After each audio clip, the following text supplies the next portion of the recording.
Press and media and social media అందరికీ నమస్కారం అండి.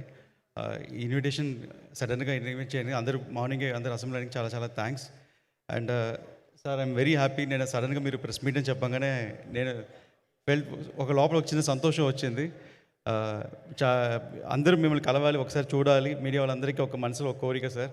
అండ్ ఆ కోరిక ఈరోజు నెరవేరింది. Very happy about that sir.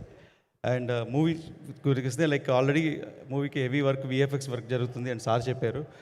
And నిన్న నైట్ కూడా ఫైనల్ మిక్స్ జరుగుతూ ఉండేది ఒక రీలు.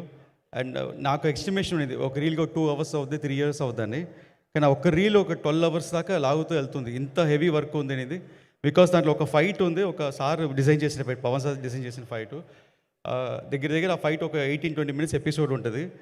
ఫైట్లోనే ఒక కథ చెప్తున్నాం మనం. ఆ కథ చెప్పేదానికి మ్యూజిక్లో కథ చెప్పాలి.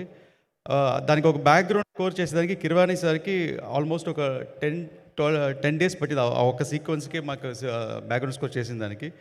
దాన్ని మళ్ళీ ఫైనల్ మిక్స్లో తీసుకుని వచ్చేటప్పుడు దానికి ఒక 8 hours పట్టింది. సో అంత హెవీ వర్క్, అంత పవర్ఫుల్ సీక్వెన్స్ ఫస్ట్ సార్ చేసి, ఆ సీక్వెన్స్ నేను చూసిన తర్వాత అప్పుడు నాకు దాంట్లో ఒక ఫైర్ ఒక అర్థమైంది. ఏంటంటే పవన్ సార్ చూసే వీరమూల సినిమా వేరే, పవన్ సార్ అనుకున్న సినిమా వేరే. ఆయన ఈ సినిమాని ఎలా అనుకున్నారనే ఒక చిన్న ఒక ఫైర్ నాకు అనిపించింది. ఆ ఫైర్లోనే డిజైన్ చేసింది బ్యాటిల్ ఫర్ ధర్మ అని ఒక కోడ్తో సినిమా అనుకొని స్టార్ట్ చేశాము. అండ్ ఇది Mughal period, 17th century start అయ్యే సినిమా ఇది, మొఘల్ పీరియడ్. అండ్ ఆ టైంలో ఒక ఔరంగజీబ్ ఒక పెద్ద పవర్ఫుల్ రూలర్, అండ్ మన లాంగెస్ట్ రూలర్, ఒక 55 years ఒక ఇండియన్ రూల్ చేసిన రూలర్కి, అంత రూలర్కి ఒక హరిహర వీరములు అనే ఫిక్షనల్ క్యారెక్టర్కి ఒక జరిగే ఒక వార్ లాంటి ఫిలిం ఇది. సో ఈ ఎపిసోడ్లో ఇంత పవర్ఫుల్ క్యారెక్టర్ డిజైన్ చేసిన దానికి నాకు వర్కింగ్ ఆపర్చునిటీ దొరికింది. పవన్ సార్ నేను చాలా థ్యాంక్స్ చెప్తున్నాను సార్. అండ్ ఈ పిక్చర్ నేను టేక్ ఆఫ్ చేసిన దగ్గర నుంచి ఇప్పుడు దాకా ఒక 1 second కూడా నేను రిలాక్స్ అవ్వలేదు. ప్రతి సెకండు ఒక ఇద్దరు పీపుల్ డ్రీమ్. మా నాన్నగారు ఏం రత్నం సార్, ఆయన బాగా కసితో పనిచేశారు. ఆయనకి పర్సనల్గా నీ సర్జరీ ఉండింది, దానికి కూడా పోస్ట్ పోన్ చేసుకున్నారు, ఎలాగైనా సినిమా ఫినిష్ చేయాలి అని. సో ఆయన కసి అండ్ పవన్ సార్ కంట్లో కనిపించిన ఫైర్, ఈ రెండు అసలు నాపలేదు. సో దానివల్ల నేను ఎంత నా మ్యాక్సిమం వాట్ ఎవర్ నేను దీని మీద పెట్టి ఎంత డెడికేట్ చేయగలుగుతాను అంత maximum I did this. And ఈరోజు రిజల్ట్ కనిపిస్తుంది.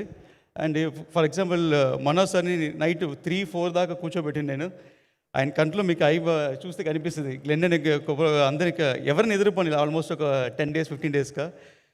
సో అందరు నాతో పాటు నాతో వర్క్ చేసిన టెక్నీషియన్స్ అందరు స్ట్రెయిన్ అయ్యారు సినిమా కోసం. ఎక్స్ట్రా ఇన్పుట్ పెట్టిన ప్రతి ఒక్కరికి నేను థ్యాంక్స్ చెప్తున్నాను.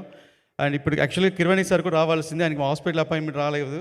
ఒక పెద్ద బ్యాక్ బోన్ ఈ సినిమాకి మ్యూజిక్. అండ్ కిరవాణి సార్కి నేను చాలా చాలా థ్యాంక్స్ చెప్పాలనుకుంటున్నాను. నన్ను ఎలా భావించే తెలియలా, ఈ కొంతనాళ్ళు వర్క్ చేసిన తర్వాత బాగా క్లోజ్ అయిపోయాం. ఆ క్లోజ్నెస్ అంటే ఈ సినిమాని ఎట్టి పరిస్థితుల్లో సీన్ డల్గా ఉన్నా కూడా ఆయన డల్ చేయకూడదు, దీన్ని ఎలివేషన్ ఇచ్చి లేపాలని లేపారంటే మామూలుగా లేదు. అలాగే మన పవన్ సార్ని ఎలా చూడాలనుకుంటున్నామో స్క్రీన్ మీద, మనం ఏదైతే మిస్ అవుతున్నామో ప్రతిదీ ఆ స్క్రీన్ మనకి సినిమాలో ఉందండి. మీరందరూ 24th అప్రిషియేట్ చేస్తారు. అండ్ ఫ్యామిలీస్ తెలిసి చూడాలని నేను భావిస్తున్నాను. అండ్ ఎవరైనా మిస్ అయిపోతే sorry. And thank you everybody అండి. Thank you.